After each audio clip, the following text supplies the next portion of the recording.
If you are experiencing abusive behavior from a partner or an ex, making a safety plan is an important step in keeping yourself and your family safe. We're going to walk through the step by step details of how to create a safety plan just for you. You deserve to be safe. First, what is a safety plan? You don't have control of a partner's actions, but making a safety plan means thinking in advance about the practical steps you can take to increase your safety. Thinking through these things in advance makes it easier to act in an emergency. It is personalized for you and your unique situation. You want to make a plan no matter if you plan to stay in the relationship, if you're planning to leave, or have already left. So, how do you create the plan? It's a good idea to write it down, either on paper or electronically. Creating a safety plan is thinking through the specific strategies for your safety, people who can support you, and resources you can use. You can make a plan on your own, together with a trusted person, or contact a domestic violence or dating violence, also known as DV, agency or hotline.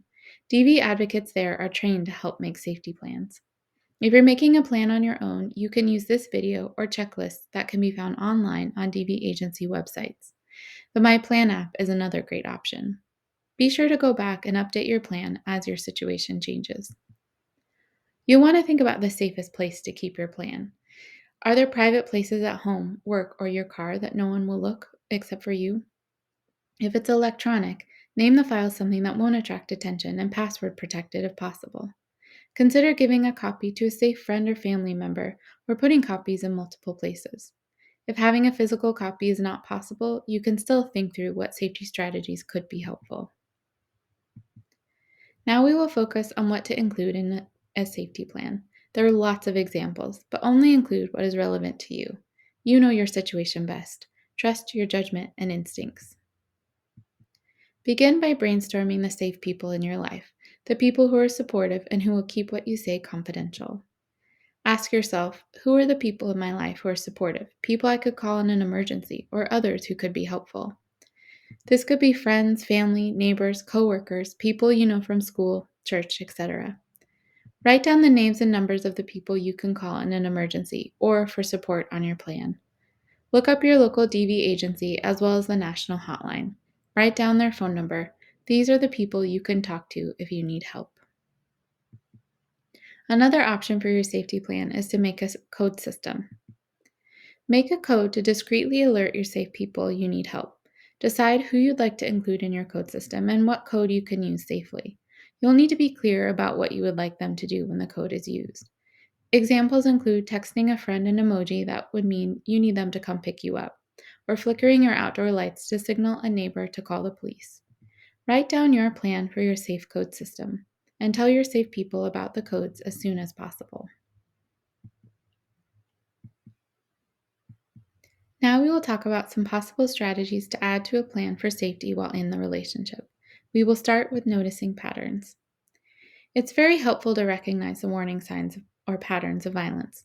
Ask yourself, in the past, how could I tell that things were going to escalate? What triggers or patterns are there before violence occurs? Write down any patterns, signals, and warning signs to look out for. Write down techniques or excuses you've used to calm the situation down or to leave the house. Having these scenarios in your mind can help you activate your safety plan more quickly. Now think about safe places you can go in an emergency. You'll want to think about places you can get to both by foot and with transportation. Examples may include nearby safe public places, safe friends or family's homes, or local domestic violence shelters. Write down a list of options for places you can go if you need to get away quickly. Are there other strategies that could help you get away quickly if you feel unsafe? Think through what could be helpful for your situation. Some examples are keeping your gas tank full and a set of spare keys easily accessible, keeping walking shoes where you can quickly grab them, having a full charge on your phone at all times. For some people, having a list of excuses ready to use to get away from a partner is useful.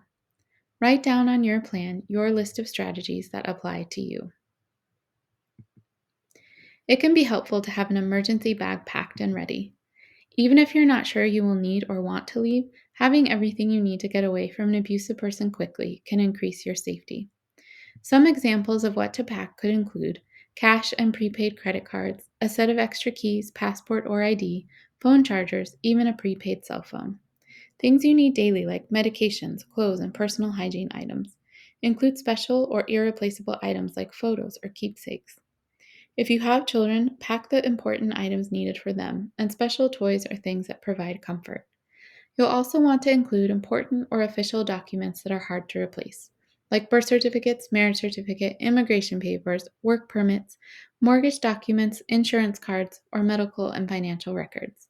Originals are best, but copies are good too. Write down what you'd like to include in your bag and where you will keep it that's hidden but easy to get to. Start putting items aside for your bag as soon as you can. Leaving your home may not always be an option. It's important to think about the ways you can stay as safe as possible when violence occurs and you are unable to leave, and add those strategies to your plan. Some things to think about to increase your safety could be: what is the safest way to leave or enter your home? What rooms have locks on doors or windows? What areas of the home have the best phone coverage? What are the rooms or areas of your home you would like to that you should avoid, like rooms with weapons, tools, stairwells, or roofs? It's also important to try to remember to protect your head if there's a violent incident. Write down your own strategies. It's important to know that people who have an abusive partner with a gun are more likely to be killed. This can be scary to think about, but if your partner has a gun, this puts you in danger. A part of your safety plan could be to hide or get rid of weapons or remove bullets. This might not be safe for you to do. You know your situation best. Talking to a DV advocate can help you decide the best plan for you. Now we will talk about possible strategies to add to your safety plan if you're thinking about leaving the relationship. First, we'll talk about preparing to leave. Ending an abusive relationship can be dangerous. A lot of times, the abusive person gets worse to try and keep control over their partner and keep them from leaving. Leaving is a process that for some people may take a lot of preparation in order to do safely.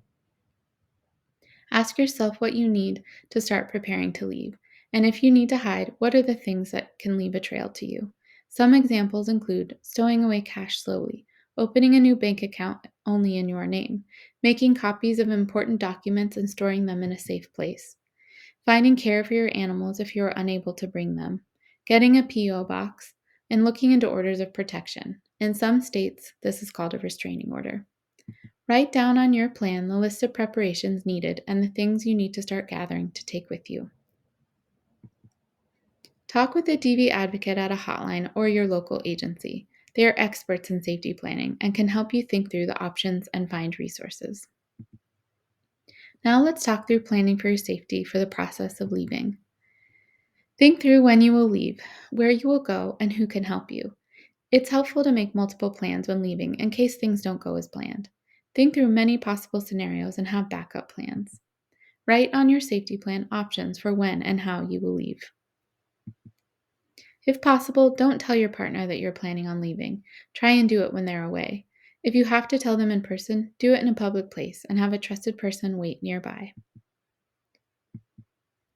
Abusive people often don't stop after their partner has left, and in fact, sometimes get even more dangerous. It's important to add strategies to your safety plan for after you have left the relationship. If you move into a new home or transitional place like friends or family's home, think about ways to make it more secure. Some considerations include security measures like extra locks on doors or windows, putting in a security system, or lights or bars on windows. Clue in neighbors and ask them to alert you to any unwanted or suspicious behavior. If keeping your address hidden, use a P.O. box for a mailing address to lessen the chance your partner finds your address. Let friends, family, school, and work know that they are not to give out your new address or phone number. Write down the security measures you can look into on your plan.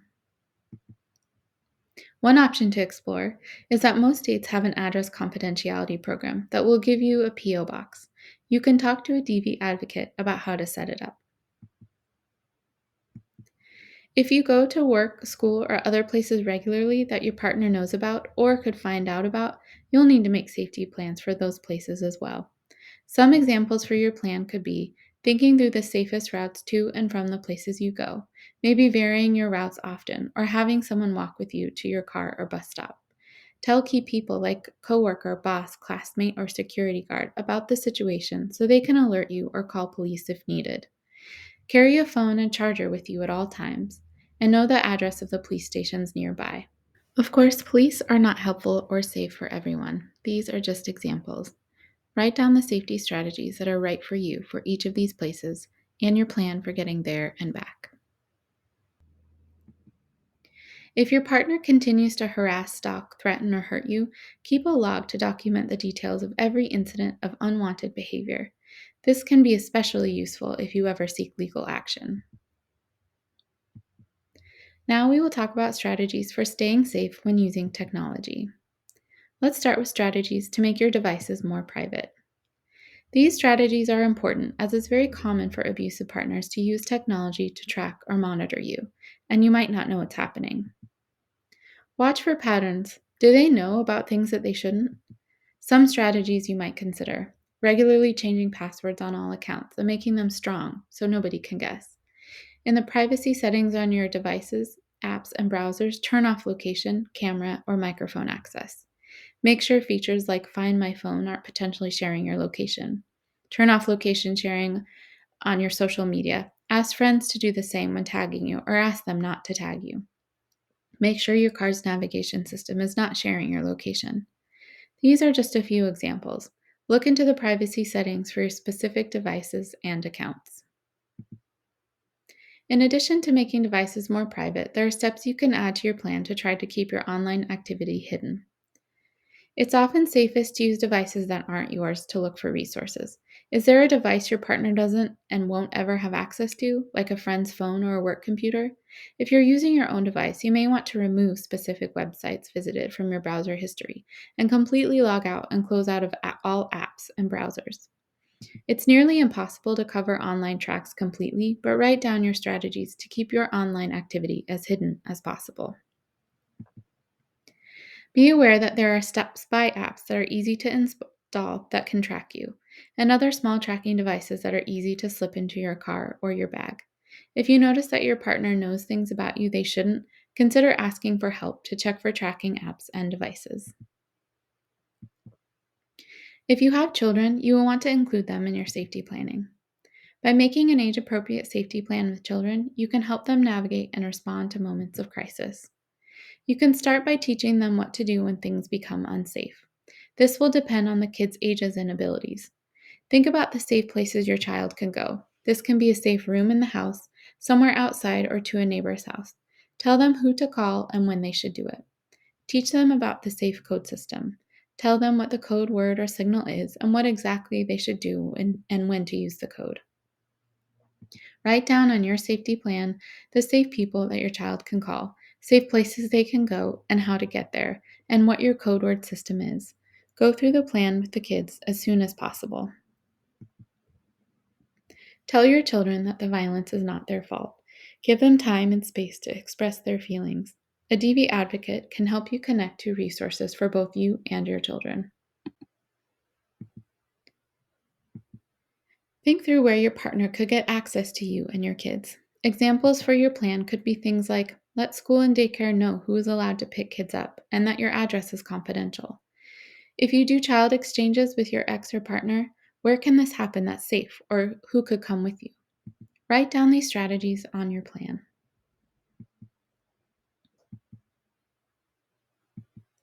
One last important element of a safety plan are strategies for your own emotional safety and well-being. Self-care is different for everyone and might feel overwhelming or you might have to start small. Write down on your plan a few things you can do that bring you joy or comfort, keep you healthy, or connect you to others. You deserve to take care of yourself. We've come to the end of our overview of how to make a safety plan.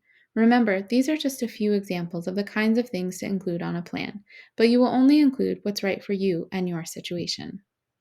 There's confidential help available if you need assistance making a plan.